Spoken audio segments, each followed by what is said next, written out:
اب تھوڑے سے قربانی کے حوالہ سے چند چیزیں میں عرض کرنا چاہتا ہوں۔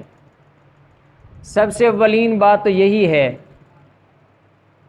کہ قربانی کا جانور لیا جائے۔ سیدنا براء بن عازب رضی اللہ تعالیٰ عنہ فرماتے ہیں، ابو داؤد شریف کی حدیث مبارکہ ہے کہ جانور ایسا خریدا جائے جو قیمتی بھی ہو اور خوبصورت بھی ہو، پیارا بھی ہو، قیمتی بھی ہو، عذر نہ ہو، کانا پن نہ ہو کہ جو ظاہر ہو جائے، بیمار نہ ہو جس کی بیماری ظاہر ہو، لنگڑا نہ ہو لنگڑا پن ظاہر ہو، اور ایسا کمزور جانور نہ ہو جو چلنے کے قابل بھی نہ ہو، کیونکہ یہ ایک بہت بڑی عظیم قربانی ہے ابراہیم علیہ السلام کی یاد میں۔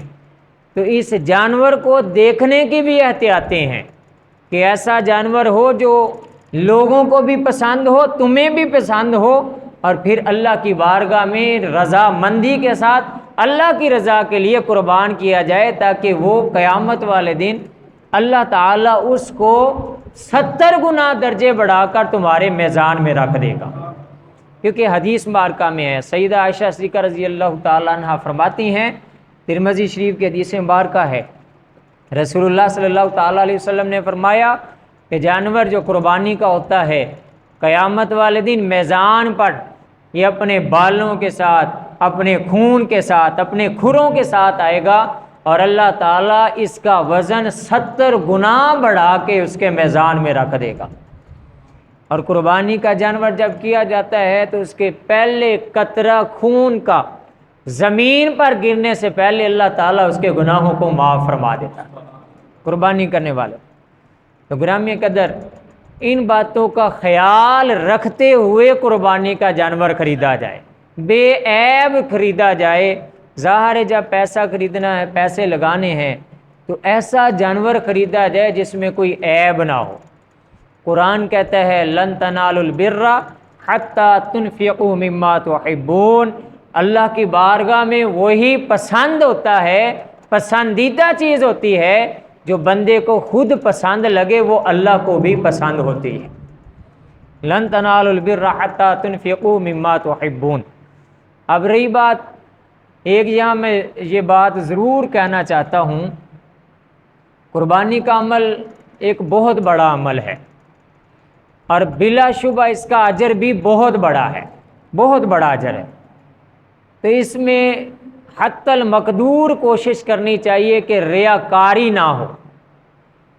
اہم فضول میں آج کل حالات بڑے خراب ہیں، کچھ غریب طبقہ ہے، ہم میں ہی، ہم سب میں سے کوئی نہیں استطاعت رکھتے، تو اگر ہم نے قربانی لے لی، اللہ نے توفیق دی، تو ہی بندہ پوچھتا پھرتا ہے تو قربانی لئی ہے کی لیا ہے، فلانا لیا ہے، فلانا لیا ہے، اگلے کا دل کیوں دکھانا ہے؟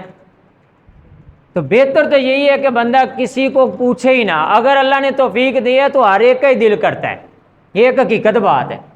اگر اللہ توفیق دے تو ہر بندہ ہی چاہتا ہے کہ میں بھی اللہ کی بارگاہ میں قربان کروں، جانور قربان کروں، قربانی کروں۔ تو اگر کوئی مالی معاملات کی وجہ سے ہے تو بہتر تو یہی ہے کہ بندہ کسی کو پوچھے ہی نہ، اور جو خود قربانی کا جانور لیے ہے اس کی ایڈورٹائزمنٹ بھی نہ کرے، اشتہار بھی نہ لگائے، خود حاجی صاحب بھی نہ بنے کہ میں بیل لے لیا، میں نے فلاں لے لیا، فلاں اتنے کا لے لیا، کیونکہ یہ عمل اللہ کے لیے ہے، اور اللہ میرا جانتا ہے کہ ہم نے کتنے کا جانور لیا ہے، کتنے پیسے لگائے ہیں، کیا خرچ کیا ہے، بتانے کی ضرورت نہیں، وہ میرا رب علیم بذات الصدور ہے، وہ سینوں کی بھی بات جانتا ہے۔ جو بھی ہم عمل کرتے ہیں میرا اللہ سارے عمل جاننے والا ہے۔ تو یہ کوشش کرنی چاہیے آج کے دور میں، سب کو پتہ ہے مالی معاملات سے بڑے حالات خراب ترین جا رہے ہیں، تو جن کو اللہ نے توفیق دی ہے وہ اس کو اللہ کی رضا کے لیے کوشش کرے، کیونکہ اللہ کی بارگاہ میں قرآن کہتا ہے لن ینال اللہ لحومها ولا دماؤها ولکن ینالہ التقوی، اللہ کی بارگاہ میں نہ خون جاتا ہے نہ گوشت جاتا ہے، بلکہ اللہ کی بارگاہ میں ہمارا قلب، ہمارا جو اللہ کی رضا کے لیے کیا گیا عمل ہے، صرف وہی مقبول اور اللہ کی بارگاہ میں پسندیدہ ہوتا ہے۔ اس کے علاوہ خون وغیرہ کی اللہ تعالیٰ کو کوئی حاجت نہیں ہے، گوشت کی کوئی حاجت نہیں ہے۔ اللہ تو ہمارے اعمال کو دیکھتا ہے کہ ہم نے کس نیت کے ساتھ اللہ کی بارگاہ میں جانور قربان کیا ہے۔ اور اس کے ساتھ ایک دو مسائل ہیں کہ جس پر صدقہ فطر واجب ہوتا ہے اس پر قربانی بھی واجب ہوتی ہے، یعنی کہ ایسا شخص جس کے جو صاحب نصاب ہے، جس کا نصاب زکوٰۃ کی حد کو پہنچ جائے، اس پر قربانی واجب ہوتی ہے۔ اب قربانی کے لیے چند شرائط ہوتی ہیں، عاقل ہو، بالغ ہو، مسلمان ہو، مقیم ہو، غلام نہ ہو، ایسا شخص ہو، صاحب استطاعت بھی ہو تو اس پر قربانی واجب ہے۔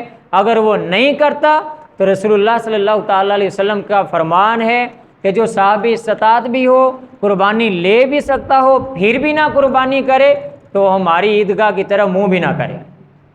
یہ میرے نبی کا صلی اللہ تعالیٰ علیہ وسلم کا فرمان ہے۔ اور اب جب بندہ قربانی لے اللہ کی توفیق سے، تو کوشش کرنی چاہیے خود اپنے ہاتھوں سے ذبح کرے۔ یہاں ایک بڑا دقیق مسئلہ ہے، یہ اکثر بیشتر ہوتا ہے، یہ بڑا قابل غور مسئلہ ہے۔ بعض کا ہم کسی کو کہتے ہیں جی قربانی کر دیں، اگلا بندہ جب قربانی کر رہا ہوتا ہے تو ہم بھی چھری کو ہاتھ رکھ لیتے ہیں۔ ویسے تو قربانی خود کرنی چاہیے، اگر نہیں کر سکتے تو پھر قربانی کے پاس کھڑا ہونا چاہیے۔ آقا کریم صلی اللہ تعالیٰ علیہ وسلم سے بڑھ کر تو کوئی نازک نہیں ہے، حضور علیہ السلام سے۔ آپ صلی اللہ علیہ وسلم نے خطبہ حجۃ الوداع کے موقع پر 63 اونٹ اپنے ہاتھ سے قربان فرمائے۔ 100 اونٹ حضور لے کر گئے تھے اور جس میں سے 63 اونٹ آقا کریم صلی اللہ علیہ وسلم نے خود اپنے ہاتھ سے ذبح فرمائے، اور بقیہ اونٹ حضرت علی کرم اللہ وجہ الکریم نے ذبح فرمائے تھے۔ تو بہتر تو یہ ہے کہ بندہ خود ذبح کرے۔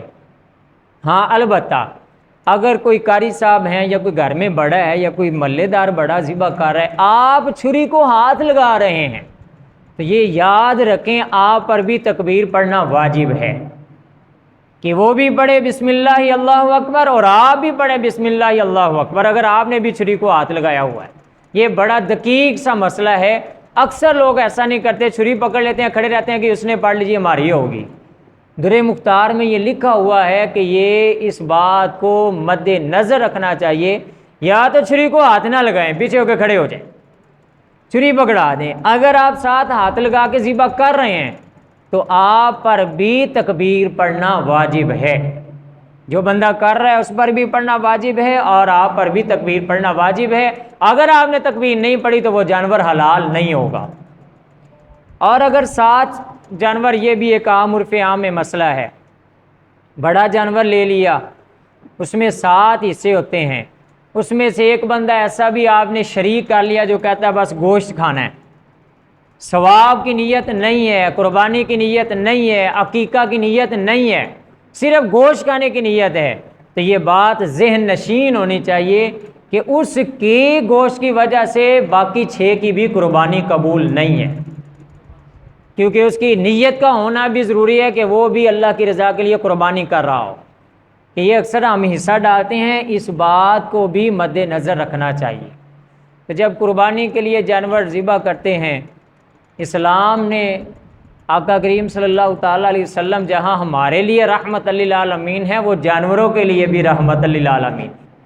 حضور نے فرمایا فَإِذَا ذَبَحْتُمْ فَأَحْسِنُوا الذَّبْحَ، کہ جب تم حلال جانوروں کو بھی ذبح کیا کرو تو اچھے طریقے سے ذبح کیا کرو، اس کو پہلے پانی پلانا، اس کو کھینچ کے نہ لے جانا، دوسرے جانوروں کے سامنے نہ کرنا، چھری کو تیز کرنا، یہ وہ آداب ہیں جو میرے آقا علیہ السلام کی رحمت کو ظاہر کرتے ہیں، میرے آقا کریم صلی اللہ تعالیٰ علیہ وسلم کی رحمت للعالمین کو ظاہر کرتے ہیں۔